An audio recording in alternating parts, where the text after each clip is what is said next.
Evo, juče su došli na moju parcelu, bez najave da će doći, šta i kako. Ja jesam dobio rešenje za eksproprijaciju za 1256 kvadrata, koje nisu obeštećena.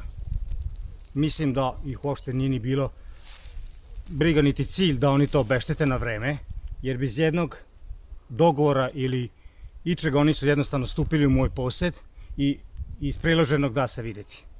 Kada sam od dotičnog predradnika ga zamolio da želim da sa nadležnim organom koji je njemu nadležan, da mi se obrati, on ga je pozvao, stavio na speakerphone i on je rekao da oni na to imaju pravo i da će oni to da sruše i da odrade po njihovom. Zato što sam ja plaćen. Ja sam je odgovorio, gospodine, ja nisam plaćen. Onda mi je on na to odgovorio, vi nas tužite. Ispustio je slušalicu. Kraj priče, mogu da vam i kažem kako se on zove, u telefonu imam njegov broj. Morao bih pogledati, jedan od šefova se zove Mirko koji ovde radi, koji je predradnik, koji je poslovođa u stvari, a njegov ime moram da progledam na mom mobilnom, pošto sam ga ja zvao. Mislim da li je ovo, ne znam šta da vam kažem.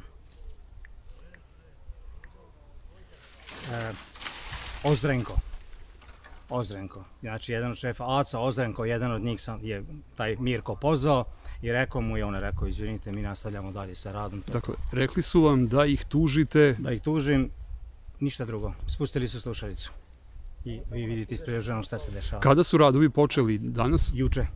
Juče ja sam tu, ja ovde živim, ja ovde stanujem, ja ovde živim, tu je moja adresa, tu je moje prebivalište, ovo je sva moja parcela, ovde u ovoj šumi gde ovaj deo ima 4 parcele, ovo je gradsko-građevinski reon, izvinite, ja na to plaćam porez, zna se kolika je poreska osnovica, nudili su prošle godine, zna se koliko su nudili su 309 dinara. Poreska osnovica je 600 i, nemojte me držati za reč, 70 dinara. 309 dinara po kvadratu? Tako je, ja ovo plaćam 25 godina.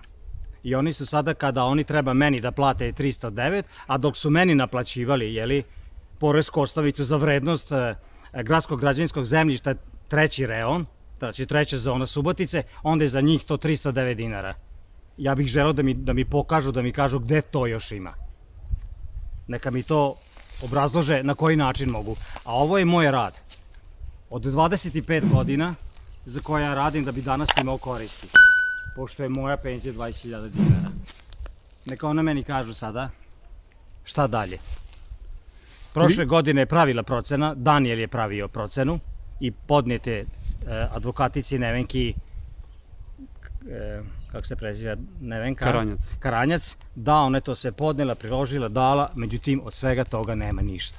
Znači, prošlo je 24, bilo je to negde u maju mesecu, junu. Od tada do današnjeg dana ništa.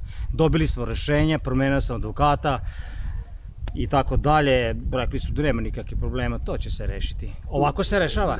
Da li se to ovako rešava? Želim da znam. Ovde seku 20 metara od pruge. Koliko očekujete da će vam poseći stabala? Pa to treba izračunati. Računajte, na 1250 kvadratnih metara ja imam posađen na svaki metar i po u proseku bagrem. Izračunajte koliko je to, evo vidite ih. Nemamo šta reći, tamo je šta je deo nisu odradili, ovo što su odradili radi i to je to.